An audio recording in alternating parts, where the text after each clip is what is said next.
Haleluya. Tuhan kita baik. Amin. Kasihnya luar biasa buat kita semuanya. Shalom. Puji Tuhan.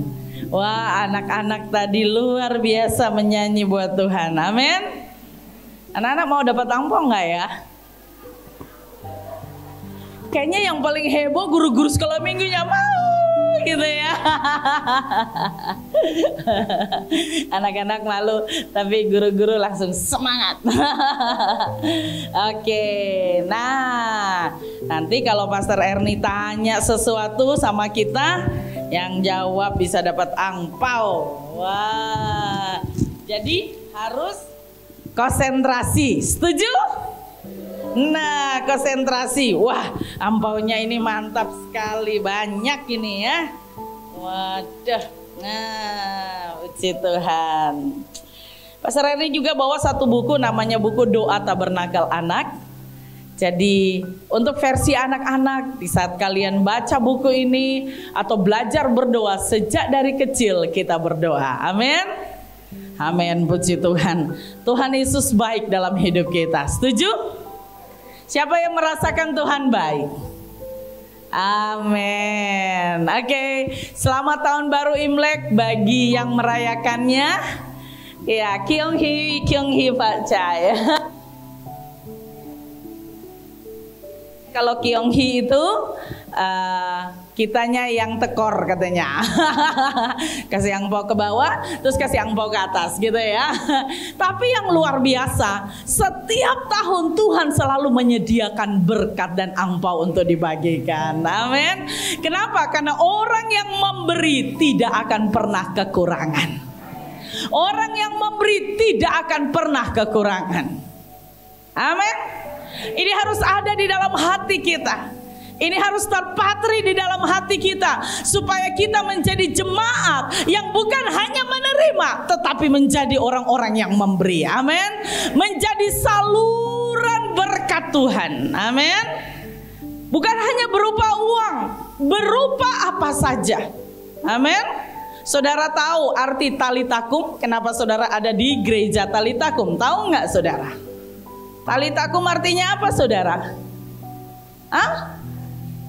Apa? Tunggu. Jangan Bapak Ibu Gembala dong yang jawab. Mesti anak-anak atau guru ke atau siapa gitu. Siapa ya? Apa? Bangkitlah. Oke. Bangkitlah. Kenapa? Jemaat Talitakum tidur terus kah? Kenapa ada kata Talitakum? Ayo coba Mas. Ya karena waktu itu orangnya sakit. Orangnya sakit. Oke. Tepuk tangan bagus. Ketinggalan.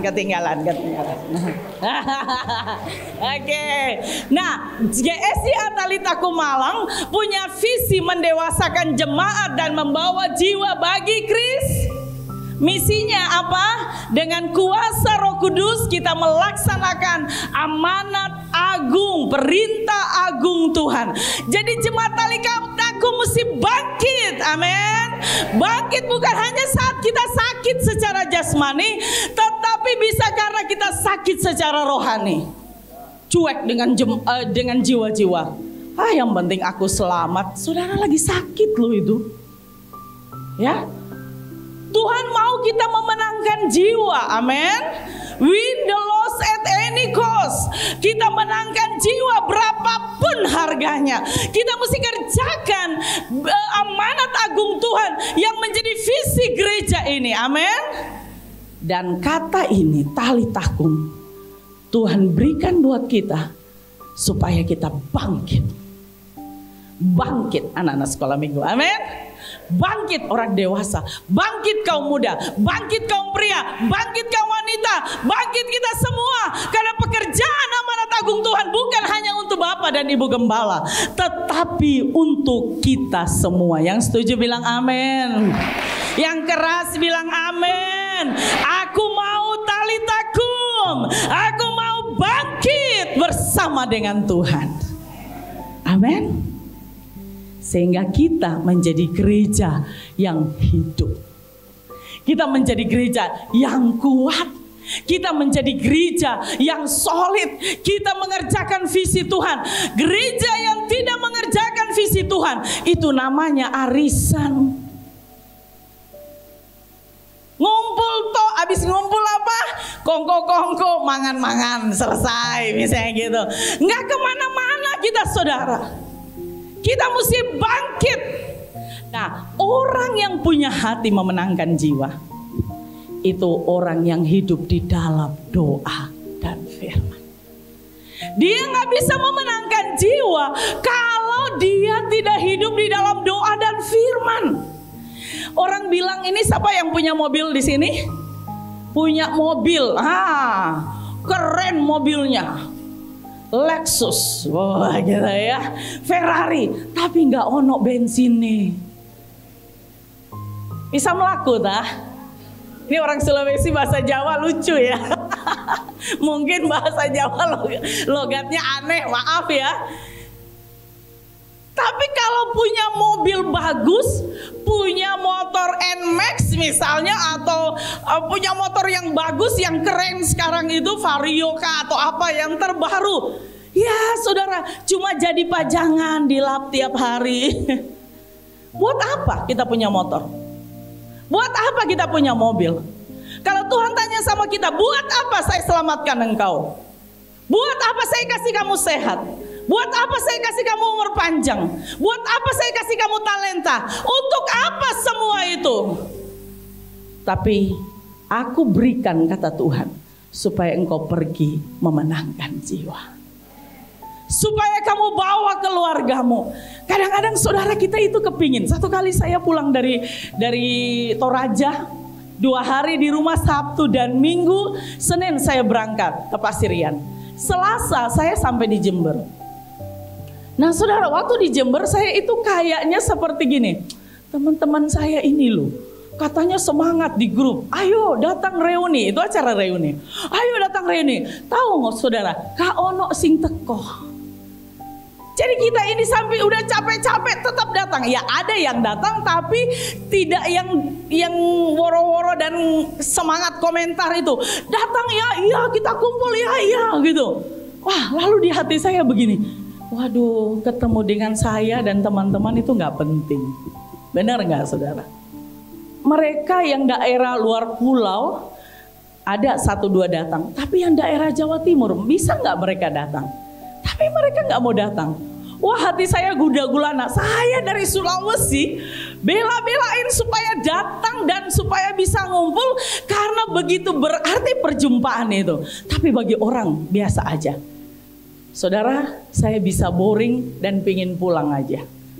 Tapi ada yang bikin saya semangat. Satu sorenya, malamnya saya diajak sama Puket, pembantu ketua 2. Dia bilang begini, Ci, ayo kita pergi STMJ. Wah, oke. Kita ke sana. Bukan STMJ-nya yang bikin saya semangat, saudara. Tapi waktu di tempat STMJ, kita di emperan begitu. Ya, ayo kumpul di sini. Nah, di sini kita berkumpul dengan teman-teman. Tapi kemudian saya memilih duduk, nggak usah deh saya di sini. Saya lihat bapaknya itu rambutnya gimbal begitu.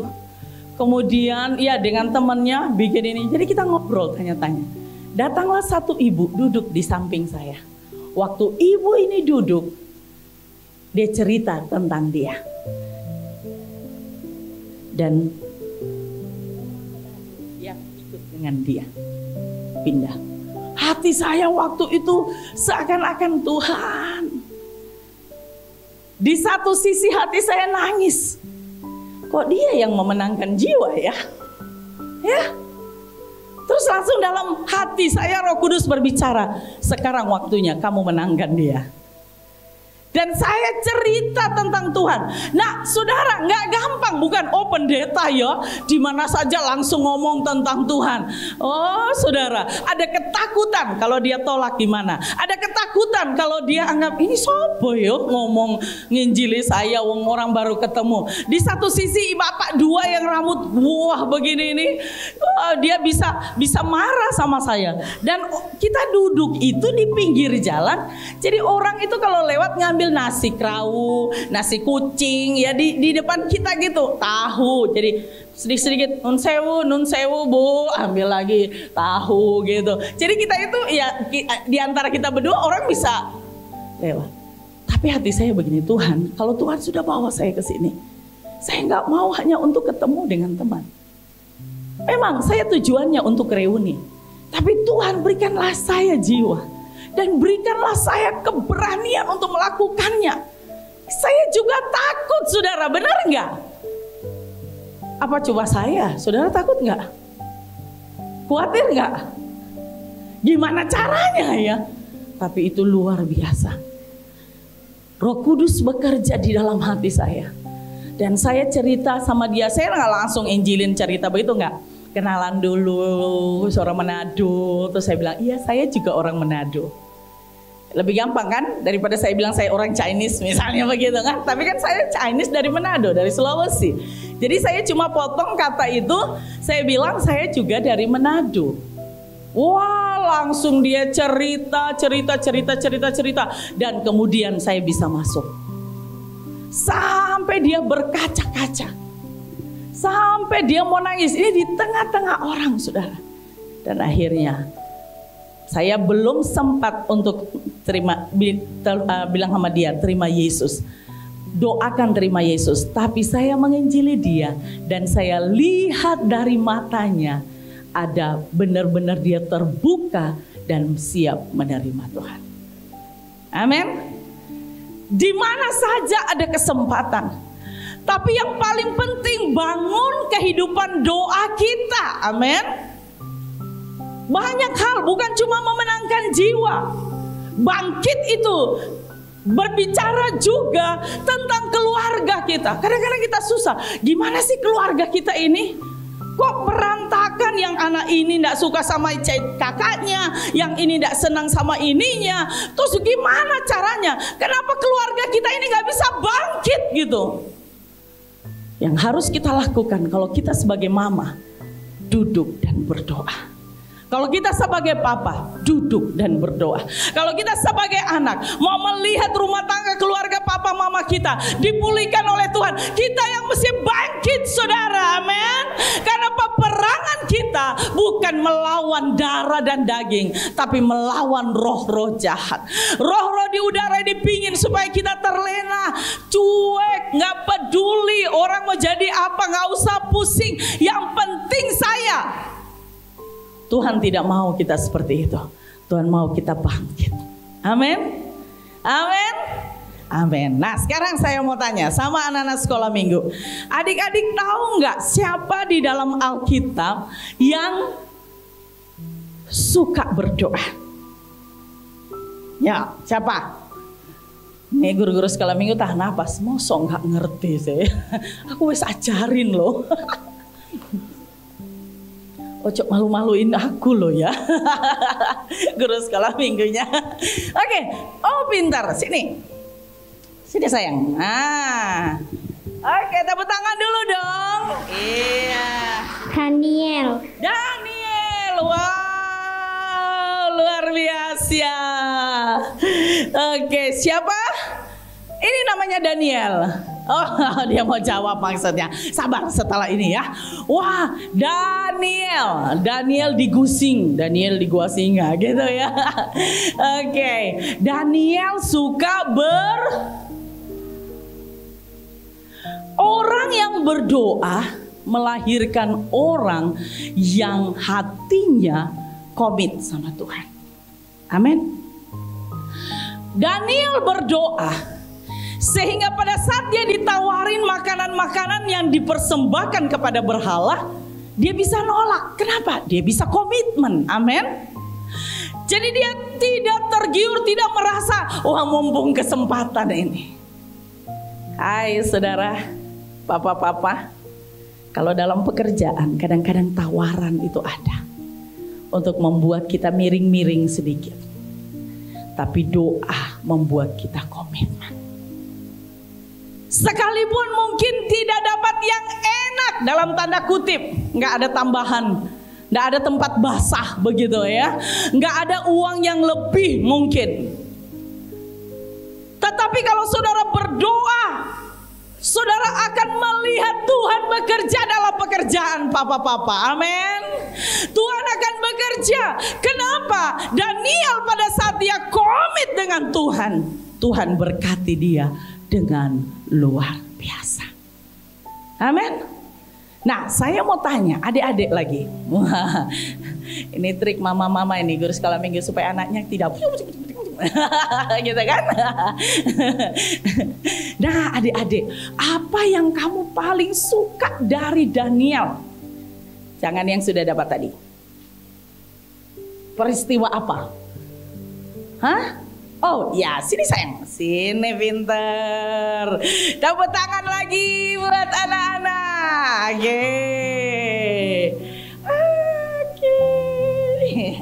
Apa, Daniel? Apa yang kamu suka sayang?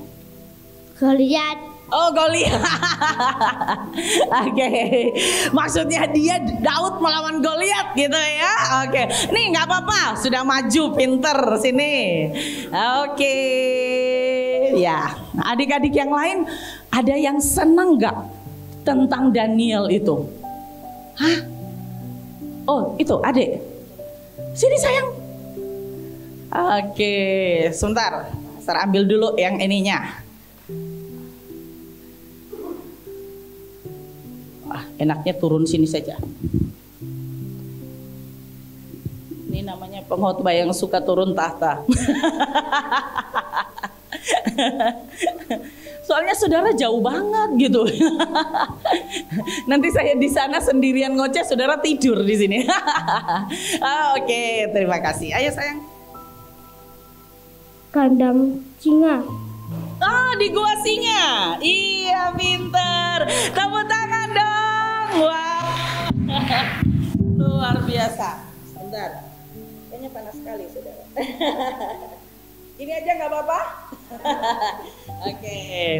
Daniel di goa singa. Mungkin ini cerita anak-anak, saudara. Tapi memang saya mempersiapkan khotbah. Seorang pria yang luar biasa itu Daniel. Amin. Jadi ini seroh dengan anak-anak. Daniel di goa singa.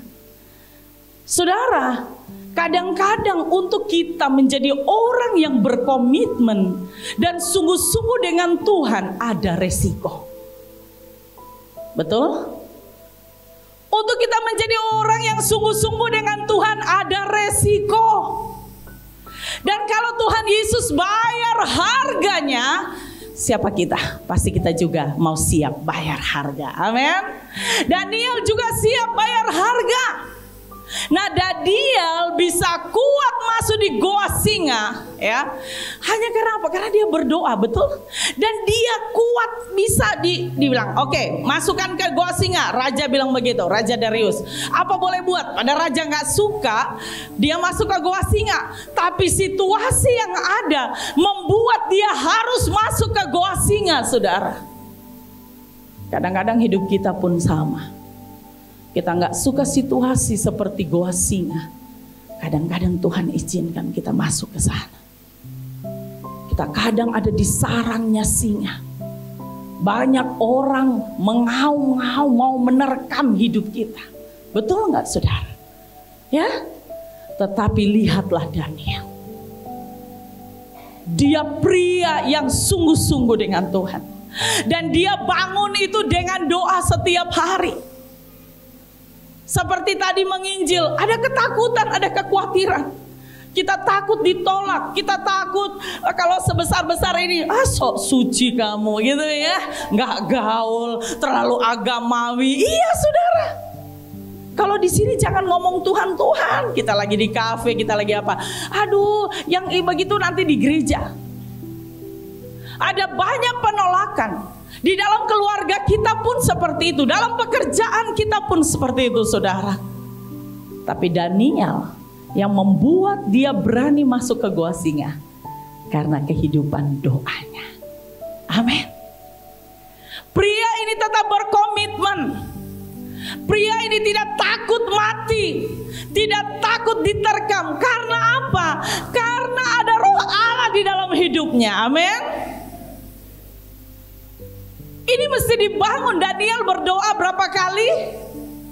3 kali sebulan. Oh, sehari ya, bukan sebulan saudara ya.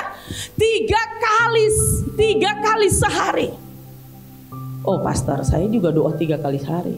Waktu mau makan, Tuhan terima kasih buat makanan ini, Tuhan berkati, haleluya, amin. Nah, saya malah 5 kali pastor, bangun tidur, makan pagi, makan siang, makan sore, dan mau tidur. Iya, kita berdoa juga. Tetapi yang dimaksudkan doa yang Daniel lakukan itu bukan sekedar laporan sama Tuhan, atau jadiin Tuhan satpam, Tuhan jagain saya ya. Gitu ya. Tetapi lebih kepada membangun hubungan dengan Tuhan. Amin. Membangun hubungan dengan Tuhan. Dan orang yang berdoa itu akan menjadi kuat di dalam dirinya. Amin. Nah, saya kenal satu wanita yang hari ini mau bersaksi buat kita. Kehidupannya dulu dengan sekarang sangat berubah. Dia dimenangkan juga karena kami, saudara-saudaranya, berdoa. Dia selalu bilang, enggak, aku nggak pusing, gitu ya. Saya mencari duit, begitu ya. Tetapi kita berdoa dengan doa 5 jari. Dan mujizat Tuhan terjadi. Tepuk tangan buat Cihana yang akan bersaksi. Silakan. Shalom, selamat pagi Bapak Ibu sekalian. Terima kasih atas kesempatan pagi ini saya boleh bersaksi. Jadi saya itu berasal agamanya dari sisi kiri kita. Saya dari Katolik. Tapi keluarga saya Kristen. Papa saya lulusan Saat. Tapi anaknya melenceng. Dulu kalau mama saya bilang, kamu kok ke Katolik bla bla bla. Ya saya bilang, tidak pusing. Mama kan tidak tahu. Kalau mama pengen tahu, ayo ikut misa sama saya. Tapi di sini karena ada mama saya mau menjelaskan. Pilihan menjadi Katolik itu bukan dari suami saya, dari saya. Bukan dari suami saya. Saya di Katolik pun itu suam kuku. Jadi saya jarang ke gereja apa gitu. Awalnya saya bersemangat. Tetapi sebetulnya yang membuat saya mundur itu karena begini. Saya dulu suka ke pos sarang kalau malam Jumat dengan lingkungan saya. Pada saat di pos sarang saya melihat patung Maria itu. Kalau orang-orang lihat patung Maria itu gini ya, kalau saya enggak. Saya melihat Maria itu disabui ular. Jadi kepala ular itu di sini dan dia ada harimau di sini. Terus saya tanya sama teman saya, kamu lihat patung iku ya apa modele? Ya wis ngono iku han ngene, apa enggak apa-apa. Kan saya karena tetangga saya enggak enak. Saya tahu bahwa suaminya juga ketua lingkungan.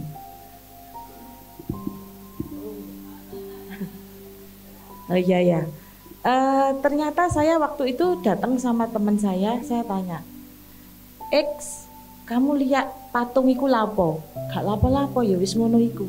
Tapi saya melihat sekali lagi yaitu Maria itu dililit ular dan kepalanya naik ke sini ada harimau. Terus saya bilang, itu nggak ada di Alkitab. Meskipun saat itu saya nggak pernah baca Alkitab. Jadi Bapak Ibu sekalian, saya itu kepingin seperti almarhum papa saya. Pagi bangun tidur baca Alkitab. Baru papa saya keluar untuk jalan pagi. Tapi itu hanya angan-angan. Selama 40 tahun lebih saya hanya angan-angan. Kepingin tapi pelaksanaannya nol. Dan suatu saat waktu pandemi COVID, saya kena COVID. Jadi satu rumah yang kena COVID saya tok. Pembantu suami saya enggak kena COVID. Akhirnya saya mengungsi di apartemen. Pada saat saya mengungsi di apartemen, kakak sepupu saya telepon saya, kamu ngapain di sana? Pengangguran. Tapi enggak ada acara soalnya gak iso metu-metu. Saya ini orangnya taat. Jadi saya berpikir begini, kalau saya kena COVID, mestinya saya keluar bisa. Karena saya hanya kehilangan indera penciuman dan batuk. Tapi saya berpikir gini, hidup kok nulari penyakit, gak ngasih berkat. Jadi saya bertapa di apartemen. Pada saat bertapa itu kakak saya bilang, ini loh tiap jam 3 sore ada som, ayo melok som, iku sesama penderita COVID. Ya, saya akhirnya ikut som.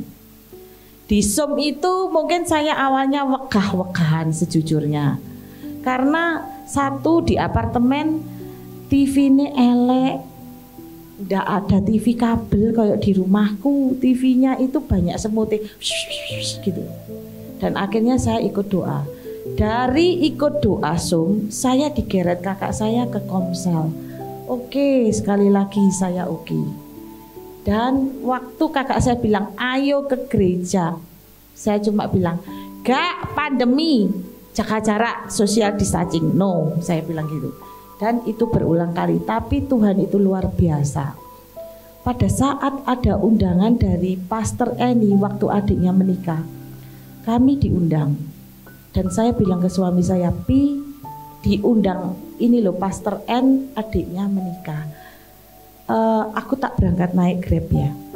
Karena selama ini kalau saya bilang ke suami saya, Pi, aku mau misah, ikut yuk. Enggak, pergi yuk dewek. Oke. Dan saya masih berpikir bahwa dia enggak akan mungkin ikut, tetapi dia menawarkan diri. Enggak usah naik Grab, tak terno. Dan yang puji Tuhannya dia ikut masuk. Lalu ada pertemuan Komsel onsite, dia juga ikut nganterkan. Sempat dia ngobrol dengan Pak Darmo. Tidak lama setelah itu suami saya dipanggil Tuhan. Dan inilah titik balik saya, pertobatan saya. Jadi kepulangan suami saya itu membawa berkat buat saya. Waktu itu begini, saya berpikir gini, kenapa saya memilih pemakaman secara Kristen? Karena saya melihat suami saya bertumbuh sejak saya mengikuti Zoom doa. Kalau dulu dia di mobil setel lagu perjalanan ini, saya mesti gini, Pipi, kok koyok bapak-bapak sing umur 80 gak ono lain ta. Tetapi makin hari dia hanya mau mendengarkan lagu rohani. Dan sempat saya pancing lagu Ebit itu, dia cuma ngomong gini, kalau nggak seneng gantiin gak popo. Saya berpikir, oh iya, puji Tuhan. Nah, terus akhirnya saya juga melihat apa, suatu hari pagi dia bangun, dia duduk di atas tempat tidur sambil memeluk guling. Saya pikir dia itu ngumpulin nyawa, karena tipe saya sama suami saya berbeda. Saya kalau bangun pagi langsung mencolot siat, karena yang dipikirkan nomor 1 duit, nomor 2 golek duit, nomor 3 duit, nggak ada habisnya. Nah itu, saya pikir seperti itu. Dia ngumpulin nyawa. Ternyata saya masuk kamar mandi, keluar dari kamar mandi, saya melihat posisinya dia masih tetap seperti itu. Saya panggil, Pi, ayo kamu nggak mandi. Terus dia kok diem aja ya, saya tungguin. Ternyata bibirnya terakhir tuh bilang amin. Nah itu luar biasa. Saya seneng, saya berpikir ya waduh puji Tuhan. Dan selama saya itu mengikuti Komsel apa, memang saya WPDA itu sudah lama. 4 tahun saya WPDA. Sejak kakak sepupu saya yang satu lagi dipanggil Tuhan. Jadi waktu kakak sepupu saya itu dia kena kanker. Kena kanker sembuh, PET scan di Darmais sembuh. Tetapi dalam waktu 8 bulan kanker itu menggerogoti lagi tubuhnya. Dan saya cerita ke Cik W, C, ini sepupu kita ada yang sakit. Ayo, anterno aku ke sana. Saya ini di antara saudara-saudara saya tuh saya ini public relation. Karena saya ini suka ya bergaul dengan sepupu-sepupu saya. Jadi saya antar Cik W ke sana. Cik W menginjili dia, saya berpikir, waduh, terus nek aku kayak ajui gini ya. Lek Tuhan itu panggil saya terus tanya, apa yang sudah kamu lakukan untuk aku? Waduh, lain. saya gitu. Dan itu terus mengusik hati saya sampai pada akhirnya sepupu saya meninggal. Dan disitulah pertobatan saya, tapi cuma 40%.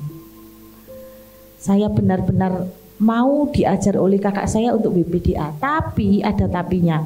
WPDA atau baca Alkitab 1 hari, bolose 6 hari. Kalau ditanyai ceceku, oh sibuk C, bla bla bla bla. Itu saya. Tetapi makin hari saya merasakan firman itu luar biasa. Bahkan 2 minggu sebelum suami saya dipanggil Tuhan, Tuhan itu sudah memberikan rema kepada saya seperti ini. Kesedihan yang mendalam akan membawa ke dalam pertobatan. Saya ini ndak ngerti Bapak Ibu. Wong saya yang baca firman, saya malah rundingan sama cewek. Sopo yo sing kate sedih iki kok aku oleh BPDA koyo iku. Sopo sing kabeh bertobat. Ternyata suami saya berangkat badminton sehat walafiat. Dia berangkat jam 4:30. Jam 6 kurang saya ditelepon sama temennya. Koko jatuh nggak sadar. Cepet kamu pergi sini. Saya itu sebagai istri ndak punya feeling apa-apa. Saya cuma mikir, oh iya jatuh, nanti paling ke rumah sakit sembuh. Lah itu pemikiran saya secara manusia, tapi Tuhan berencana lain. Sampai di tempat, ternyata ambulan itu juga belum datang. Terus saya melihat suami saya pegang masih anget. Saya masih gini, oh gak popo. Masuk rumah sakit pasti sembuh. Saya masih punya keyakinan seperti itu. Sambil menunggu belum, terus saya bilang, loh Farid, mana ini ambulannya kok gak datang-datang? Oh iya C, tak telepon lagi. Terus dia keluar cari sinyal untuk telepon ambulan lagi. Terus saya melihat lagi, kok mata suami saya itu aneh. Jadi kayak neker. Saya intip, saya buka. Waduh. Terus saya pegang, sudah ngompol. Saya bilang, wah sudah lewat. Dan saya tidak menyangka. Tapi saya bersyukur bahwa lewat kepergian suami saya dimenangkan. Waktu itu di lapangan Cik W datang sama anaknya, sama sepupu saya lagi sama suaminya. Anaknya Cik W bilang gini ke saya, Tuhan itu mau pakai Cece. Dalam hati saya, mau pakai opo? Wong aku nang gereja arang kading gak tahu. WPDA ya lumayan lah, tapi dalam seminggu mesti ono bolongi. Kate dipakai opo? Tapi Cece saya juga datang meneguhkan saya. Iya, Tuhan itu mau pakai kamu. Saya cuma dalam hati saya, wis sak karep-karepmu ngomong opo mumet. Jadi saya itu mumet lihat suami saya meninggal, tapi saya cuma berdoa gini, Tuhan beri saya kekuatan untuk melalui semua ini. Dan luar biasa Bapak Ibu sekalian, Tuhan itu baik. Saya diberi kekuatan. Kalau hari ini saya tidak diberi kekuatan, saya sudah masuk menur. Karena kenapa? Waktu papa saya meninggal secara tiba-tiba tahun 2004, 1 minggu sebelum Natal. Selama 8 tahun saya nggak bisa move on. Kalau saya mendengarkan lagu Natal, tak tutup kupingku. Jadi kalau sebelum Natal, pokoknya bulan Desember tidak ada acara ke mall. Jadi saya benci mendengarkan lagu Natal karena saya nggak bisa move on. Tapi Tuhan itu sungguh luar biasa. Kepulangan suami saya justru membawa berkat buat saya. Dan yang luar biasanya lagi, saya setelah memiliki SJA untuk melayani suami saya. Ya awalnya begini, saya setelah suami saya dimakamkan kan biasanya kita kasih itu ya angpau untuk bagi yang melayani. Angpau saya ini ditolak sama Pastor Erni, Pastor Sunjaya sama staf pastoral, ditolak mentah-mentah dibalik no. Saya berpikir waduh gak enak, sudah dilayani 3 hari. Mosok nak anu ndak apa-apa wis. Minggu depan tak ke gereja, tak ke imane angpaui. Tetapi Bapak Ibu Saudara sekalian, Waktu itu 1 minggu kemudian malah Pak Sunjaya waktu berkhotbah ada altar call. Tuhan panggil saya di sana. Dan di sana saya buat komitmen, oke Tuhan, kalau Tuhan memang panggil saya, kemanapun saya pergi. Dan terima kasih, memang itu benar-benar saya dipakai untuk menguatkan. Awalnya itu, jadi awal-awal setelah suami saya meninggal, saya ini, ya maaf ya pastor ya, jadi saingannya Pastor Ernie. Jadi kalau ada janda-janda yang gak bisa move on, minta didoakan, saya bonek mendoakan. Dan terima kasih Tuhan, saya dipakai. Dan di tahun 2023 ini, saya cuma bilang sama Tuhan, Tuhan, aku mau lebih lagi, pimpin aku Tuhan. Saya mau sesuai dengan rancangan-Mu Tuhan, masuk rancangan-Mu ke dalam hidupku. Dan biarlah Tuhan sendiri yang masuk ke dalam hidup kita. Dan satu lagi, doa itu gak bisa ditinggalkan. Tuhan itu baik, sangat baik saudara-saudara. Apapun yang mau terjadi pada hidup saya mendapatkannya ya dari mana? Dari rema, dari Alkitab yang saya baca ini. Itu.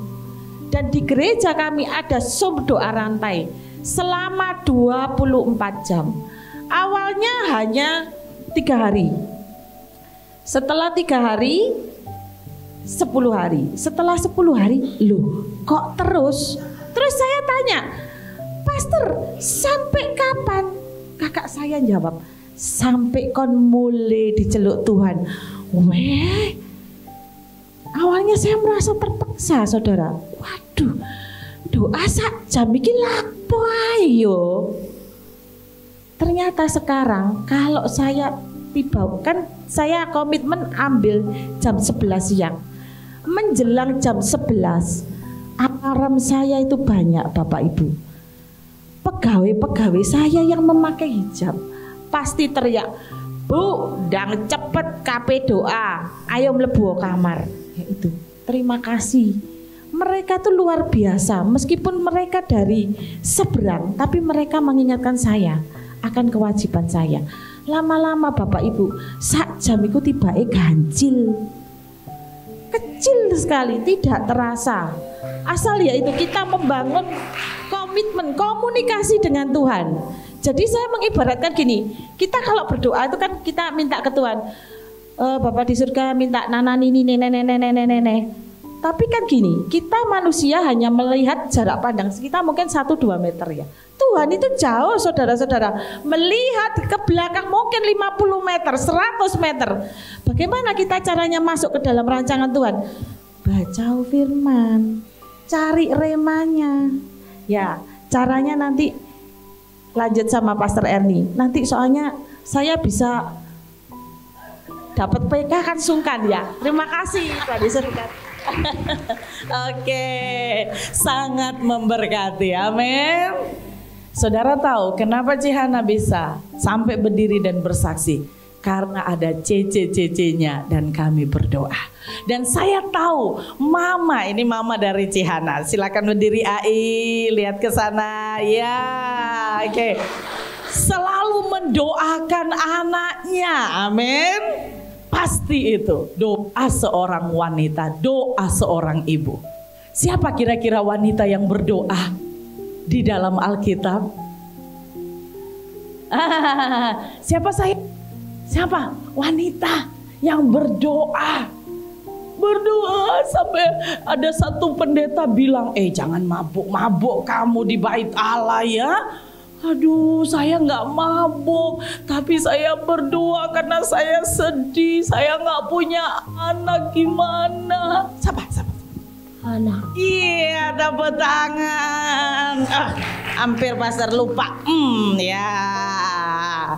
Hana berdoa, amin. Namanya Cihana ini. Dulu dia didoakan, sekarang menjadi pendoa. Senang nggak saudara melihatnya? Amin. Ini peristiwa baru, ya. Dalam tahun-tahun ini, sudah setahun belum? Belum setahun suami dipanggil Tuhan. Berangkat semangat, badminton, pulang tinggal mayat. Siapa yang bisa tebak waktu hidup kita? Hari ini saya mau tantang sama saudara. Saudara mesti yakin, kalaupun kita keluar dari gereja ini, hari ini, malam ini Tuhan panggil kita mesti siap. Amin. Kita mesti siap, karena maut bisa datang kapan saja, di mana saja. Pastikan saudara, jangan sampai sudah lewat, saudara menyesal. Tapi ambil pelajaran dari Ibu Hana yang terkasih ini. Dia komit dan sungguh-sungguh dengan Tuhan. Hidupnya diubahkan. Saya melihat pertama kali ketemu, orangnya cuek bebek. Nggak ada cuek ayam ya, cuma cueknya bebek begitu ya. Orangnya pokoknya sukanya begitu. Tapi setelah mengalami Tuhan, hidup dalam doa setiap hari, hidup di dalam firman Tuhan, baca VPDA setiap hari. Firman inilah yang mengubahkan kita. Amin. Mengubahkan. Saya itu bisa terpesona. Orang bilang, oh karena Pastor Ernie. No, sama sekali. Justru saya itu kagum-kagum. Pertama Ciwe hidupnya begini menjadi begini. Ciling hidupnya begini menjadi begini. Sekarang Cihana hidupnya begini menjadi begini. Terus ada lagi Cilidia dari hidupnya begini menjadi begini. Saudara, kita bisa berubah karena ada firman di dalam hidup kita. Karena ada doa di dalam hidup kita. Jadi Hana berdoa mengatasi kemustahilan dalam hidupnya. Dia mandul, Tuhan loh yang tutup kandungannya. Tetapi kalau Tuhan juga bekerja, lihat hati saudara yang berdoa sungguh-sungguh, Tuhan bisa buka kandungan saudara. Amin. Tuhan bisa buka perbendaharaan ekonomi saudara. Tuhan bisa buka pintu-pintu berkat bagi saudara. Karena bagi Tuhan kita tidak ada yang mustahil. Tuhan saudara dan Tuhan saya adalah Tuhan yang kepingin berkati kita luar biasa. Tuhan mau kasih kita sehat, Tuhan mau kasih kita berkat. Tapi yang paling penting bagi Tuhan bukan itu saudara. Tuhan mau jadikan kita pendoa. Tuhan mau jadikan kita pemberita Injil. Tuhan mau jadikan kita saksi Tuhan. Amin. Ya. Kenapa Hana berdoa lama baru dijawab? Karena selalu dia berdoa untuk diri sendiri. Tuhan, daripada Penina tiap hari kasih sakit hati sama aku, berikanlah aku anak Tuhan. Besoknya doa lagi, kesel sekali sama ini madu saya ini ya. Dia punya anak terus Tuhan. Terus kenapa aku ini? Masih mana sih Tuhan janjimu? Mungkin dia komplain, mungkin dia berdoa dengan begini begitu.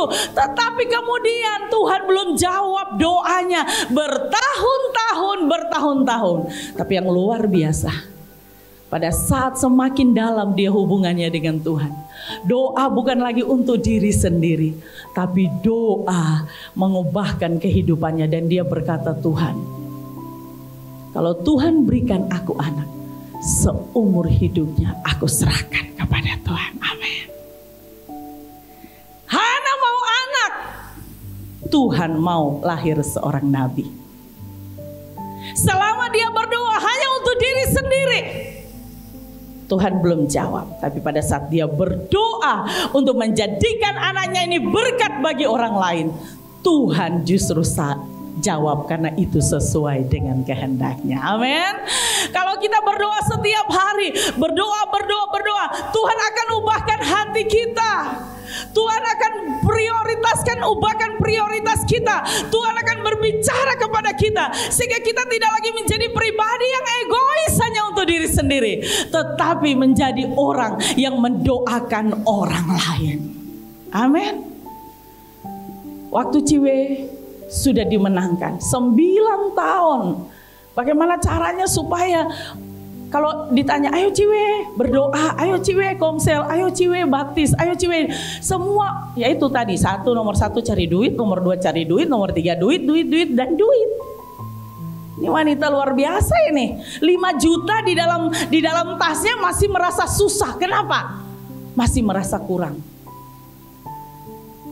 Tapi waktu berdoa, terus berdoa, Tuhan ubahkan. Amin. Dan akhirnya menjadi pendoa. Ciwe lah yang ajak kita. Pastor, mari kita berdoa. Buat siapa? Namanya Veling ya. Cihana ini namanya Veling gitu ya. Oh iya, tapi orangnya ini watos tos. Gak kelihatan tadi atosnya ya. Soalnya sudah diubahkan Tuhan, saudara. Amin. Atos angel sakara bedewe. Itu dia. Kalau gitu, mari kita doakan dia. Doa 5 jari. Doakan terus. Nah, saudara, gerakan 1 jam aku berdoa. Kenapa sih 1 jam sampai di huruf besar? 1 jam berdoa. Oh, itu karena program dari pusat. Oh ya, boleh. Tetapi sebenarnya kita belajar dari Tuhan Yesus. Amin. Tuhan Yesus dia berdoa, bergumul. Secara daging dia tidak mampu pikul salib. Secara daging dia tahu dia akan disiksa dan dia tidak kuat. Tuhan yang lakukan, bukan lari dari hal itu. Bukan lari dari masalah itu. Bukan lari dari sakit itu. Bukan lari dari pencobaan itu. Tuhan tidak lari, tapi dia berdoa. Dan waktu Tuhan berdoa di Getsemani, berdoa, Bapa, kalau boleh, biarlah cawan ini lalu. Dia berdoa bergumul, berdoa bergumul. Dan kemudian dia balik, lihat murid-muridnya. 3 orang yang dia undang khusus. Siapa? Siapa 3 orang yang menyertai Tuhan Yesus? Siapa anak-anak? Sekarang guru-guru. Siapa guru-guru? Lali kape. Siapa? Terus Yohanes sama Yakobus. Iya, mantap. Yakobus, Yohanes, dan Petrus. Dia lihat mereka, malah ngapain mereka? Turu. Terus Tuhan bilang begini, tidak sanggupkah kamu berjaga-jaga 1 jam saja? Jadi 1 jam itu melahirkan seorang yang luar biasa. Amin, saudara. Berdoalah 1 jam ya. Tadi Cihana bilang 1 jam itu ngapain aja kok lama ya gitu kan. Tapi setelah kita melakukannya doa 1 jam, gak lama sama sekali, saudara. Kami ada 90 sampai 100 pendoa yang berdoa every day. Every day, every moment, every hour, saudara. Setiap 1 jam sambung menyambung berdoa. Dan itu luar biasa. Kayak orang latihan karate, saudara. Latihan kungfu, tiap hari diasah. Jadi kalau ada masalah datang, setan kan datang toh. Setan sudah pakai hiya cia, wah gitu ya. Mau hajar kita, ya saudara langsung keluar jurusnya. Karena kita apa? Berdoa tiap hari. Kita malah lebih jago daripada dia. Langsung kita babat dia. Ambil pedang firman Tuhan langsung langsung KO dia. Amin. Kita mesti bangun budaya doa dalam hidup kita. Berdoa 1 jam. Karena itu yang Tuhan mau. Minimal 1 jam, saudara. Dan saudara sepakat dengan diri sendiri. Hari ini berkata, ya itu ayatnya ya, Matius 26. Berjaga-jagalah dan berdoalah. Kenapa? Dagingmu itu lemah sekalipun rohmu kuat. Tetapi pada saat kita berdoa, roh kita lah yang akan menang menguasai daging kita. Amin. Setuju, saudara? Dan kami ngomong ini bukan karena kami sekedar khotbahkan, tapi kami hidupi apa yang firman Tuhan katakan. Hari ini kenapa saya bawa tim? Karena saya mau saudara dengar hasil dari doa. Ini adiknya dari Ciwe juga, Cik Ling ini. Dulu punya masalah yang sangat besar. Terus ketemu, rasanya mau putus asa. Sampai blank, mau bunuh diri, saudara. Terus kita ini bagaimana? Bagaimana caranya kita tangani orang yang punya masalah? Gak bisa. Kita gak bisa, saudara. Tapi Tuhan bisa. Roh Kudus bisa. Jadi kita berdoa, mujizat Tuhan terjadi. Dipakai oleh Tuhan. Nanti kapan-kapan bisa bersaksi lagi, Jiling ya. Luar biasa. Kenapa? Karena mengalami Tuhan. Dan tim ini pergi kemana saja, ke Singkawang, nanti ini akan ke Medan, ke daerah-daerah, kemana yang kemarin kita Sumber Sido Asri, saudara, kemana saja. Kenapa? Karena mereka mengalami Tuhan. Dan orang bisa mengalami Tuhan karena lahir dari doa dan firman. Amin.